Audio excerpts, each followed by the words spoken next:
Maaf saya cakap. Zaman kita, orang, maaf saya guna istilah Al-Quran, tak apa jangan marah saya ya, sebab hari ini orang kata sangat sensitif. Kita banyak nak jaga hati orang, tapi kita tak mau jaga hati Allah Ta'ala. Kita banyak nak jaga hati orang, tapi kita tak suka jaga hati Allah Ta'ala. Kalau tuan-tuan faham, bukan kita nak kata Allah Ta'ala ada hati, tapi maknanya Allah Ta'ala punya tu kita suka ceroboh. Semata-mata kita nak jaga hati orang. Ini tak seronok. Malu dengan Allah. Allah sayang kita. Jadi saya guna perkataan tu dulu supaya kita senang faham. Zamanlah orang kafir senang kita nak kenal.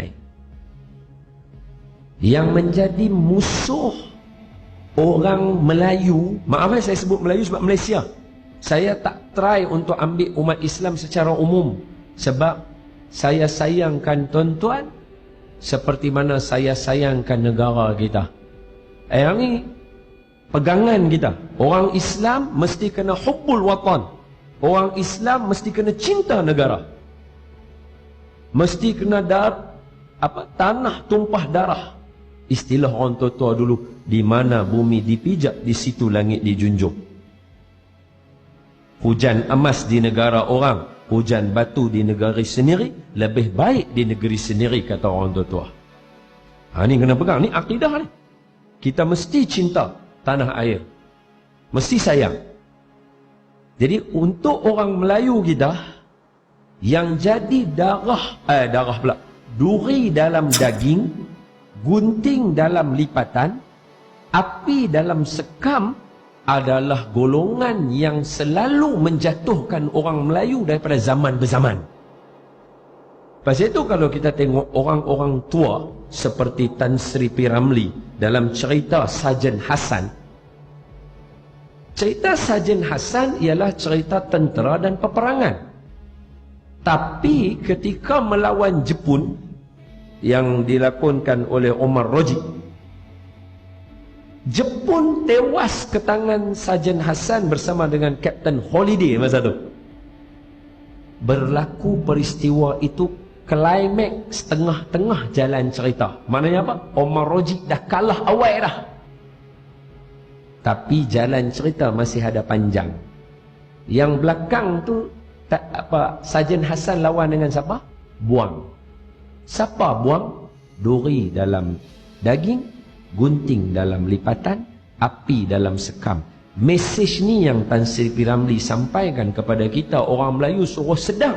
Tapi kita jarang nak sedap dan nak ambil pot dalam tajuk macam ni. Sebab kita kata kita kena diajar untuk sangka baik. Sangka baik kita mesti berpandukan wahyu, bukan sangka kita. Betul tak? Dia keluar daripada bilik itu, minta maaf saya cerita, dia keluar daripada rumah kan, mula dia masuk dalam rumah, dia kena kepung, betul tak? P. Ramlee kata kat kawan-kawan, semua tembak, betul? Jadi mereka semua tembak, korong tembak, dia dengar, jadi buang duduk dalam, dia tahu, dia masuk waktu azan. Tunggu sekejap boleh? 2 minit okey. Sambung cerita tadi. Kan Tan Sri P. Ramlee kata kat kawan-kawan dia, Sarjan Hassan, semua tembak, pakat tembak, pom tembak. Jadi buang hak duduk dalam rumah tu, dia jadi gelabah lah. Sebab apa? Nak bagi isyarat kata rumah sudah dikepung.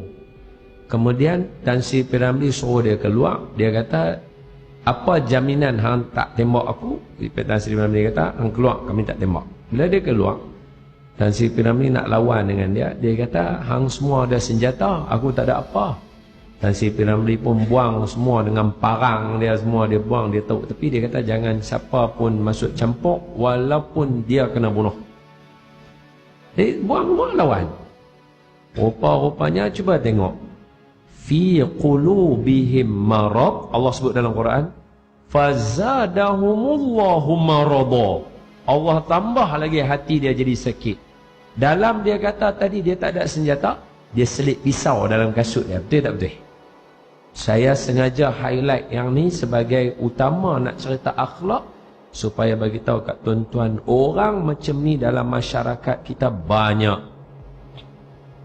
Tuan-tuan orang baik, tolonglah berhati-hati. Kena baca tanda-tanda orang munafik ni. Jadi berhati-hati. Tapi cerita saya tentang orang ni sekali lagi. Cuma sebelum nak cerita kenapa topik ni saya pilih, orang macam ni dalam masyarakat kita banyak hari ni. Tolong hati-hati. Jangan kena tipu 2 kali kita. Jangan kena tipu 2 kali, 3 kali, 4 kali dengan orang-orang macam ni. Saya bila pergi jumpa dengan AKPK, insolvency, saya jumpa mereka. Mereka cerita kesian dengan orang-orang yang kena macam ni. Kawan tipu kawan, makan kawan. Sedih dengar. Tanya sahabat, sesama bangsa kita. P. Ramlee habaq dah masa buang kena tikam last tu. Dia kata apa? Saya tak peduli apa pun. Yang penting orang macam ini jangan ada dalam masyarakat kita. Pengajaran pertama apa?